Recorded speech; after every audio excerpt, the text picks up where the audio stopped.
forcing his way out of the Sixers, James Harden has had a rough start to his Los Angeles career. One that he definitely wishes to forget, and sadly, as the season progresses, things are not looking good for the 2018 MVP, and it seems his NBA career might be coming to an end. So join me as I walk you through why James Harden's career is ruined.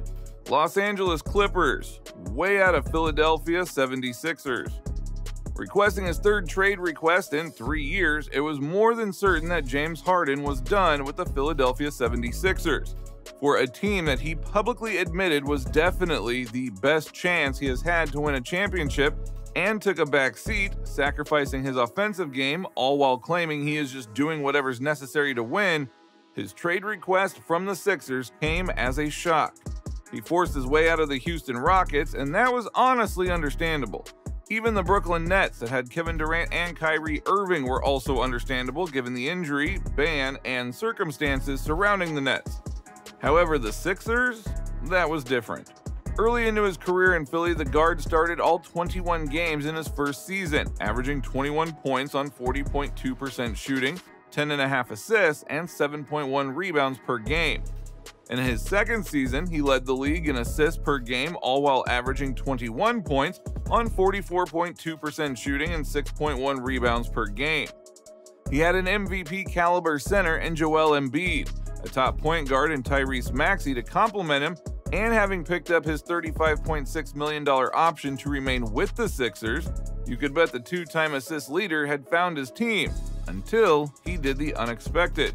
Daryl is a liar, and I will never be a part of an organization that he's a part of. Let me say that again.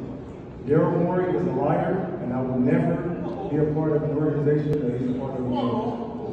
Calling Sixers general manager Daryl Morey, who shockingly made his career in the NBA by recognizing Harden's brilliance early, was a statement that he was done with the Sixers and was once again looking to join another NBA team.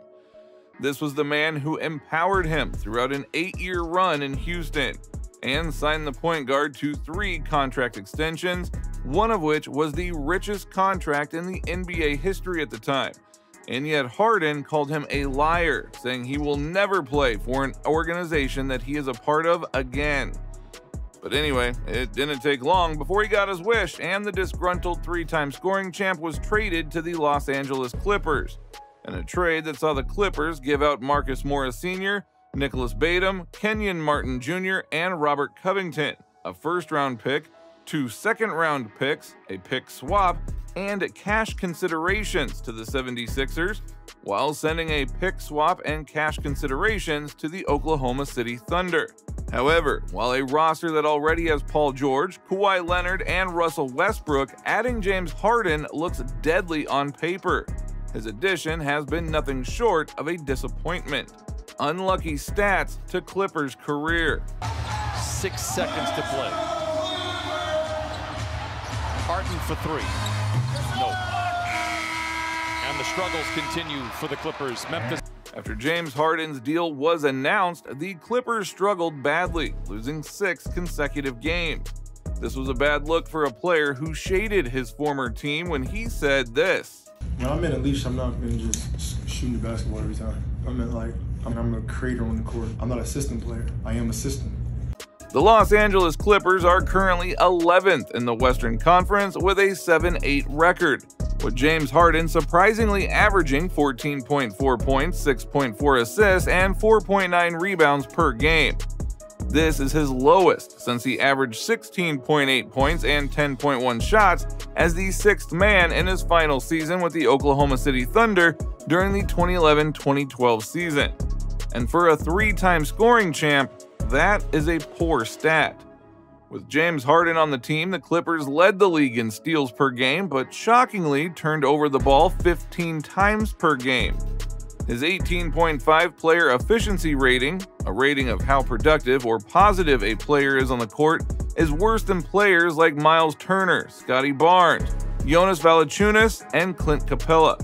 His arrival has no doubt affected the team's dynamics, with their on-the-court chemistry non-existent, all while waiting for Harden to find his groove.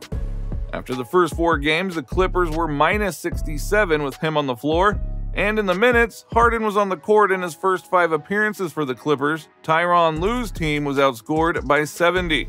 Harden looks like he doesn't have the same level of burst right now off the dribble, even less so than last year. He's not getting to the rim as much, he's not able to create as much space, and defensively, he looks even more like a liability, said Kevin O'Connor, an NBA analyst.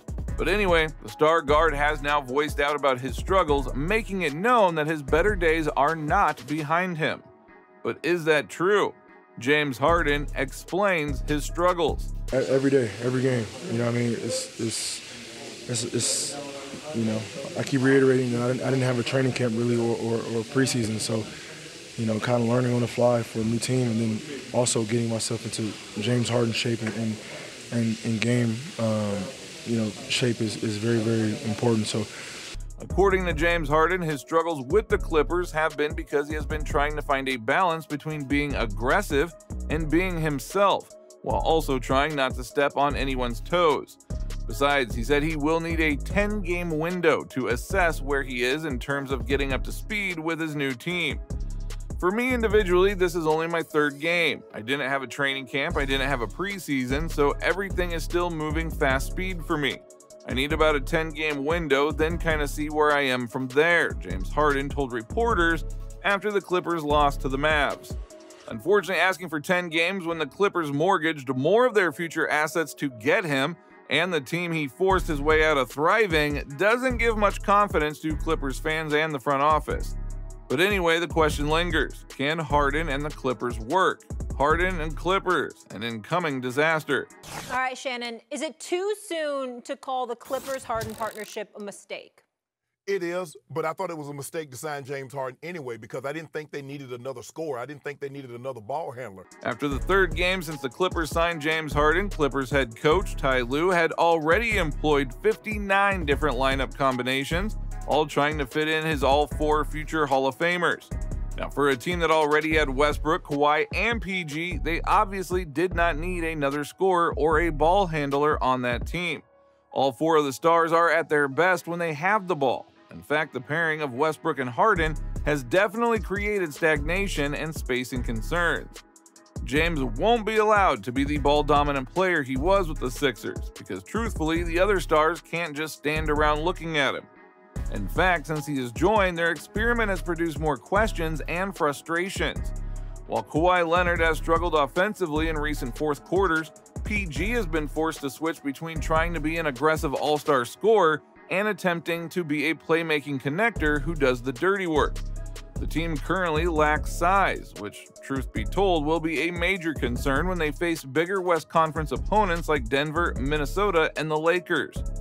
After losing a number of key players to Philly in the Harden trade and risking everything on this squad by giving away almost all of their draft picks for the remainder of the decade, the Clippers need depth, especially on the wings. So, this Harden experiment has to work. But can it? When they are putting all of their hopes into an aging rotation of the Big Four, all of whom can become free agents at the end of the season? A combination of Zubac and Mason Plumlee at center, who have both battled injury, Terrence Mann, Norman Powell, and PJ Tucker, doesn't exactly inspire confidence for a team battling for a championship. Whatever the case, the Clippers have thrown everything at trying to make this Harden trade work out well. Yet in practice, it has been nothing short of a disaster. And if James Harden and the Clippers cannot work things out, we may be looking at the end of an incredible career. Where does he go from here? James Harden's move back to his hometown of Los Angeles could very well have been his dream move, as he finds himself where it all started. Anyway, the start to his Clippers career has made it a nightmare. You see, for a career spanning 14 years, he has requested a trade 3 times, more than any NBA player in the 21st century, and many could very well agree that this is the final straw, and he needs to make his stay with the Clippers work. A player of James Harden's caliber, playing with Chris Paul, Dwight Howard, Russell Westbrook, and 3 different franchises, Kevin Durant, Kyrie Irving, and now Kawhi and Paul George, and not having a ring to show for it, could very well mean at this point he is not a necessary addition for any team. At 34, James Harden isn't getting any younger, and given that he is past his prime, not many teams would want to build around him. Besides, Harden has become what you can call the ultimate franchise disruptor, which is why Harden's forcing himself onto the Clippers shouldn't give their fans any hope, because it could end no different than the previous ones, long on potential, short on meaningful results. But whatever the case, James Harden's situation with the Clippers has seen some Clippers fan tell their honest truth about his addition to the team, with the user commenting, "James Harden just gotta accept the fact that no one wants him. Till then, he gotta train to get better." Another user commented, "At this point, they should just waive him." Anyway, we hope that James Harden gets to prove that he is worth the trade that the Clippers made for him, because if he doesn't come good, this might very well be the end. Now, if you enjoyed this video, the next video on your screen is also worth your time.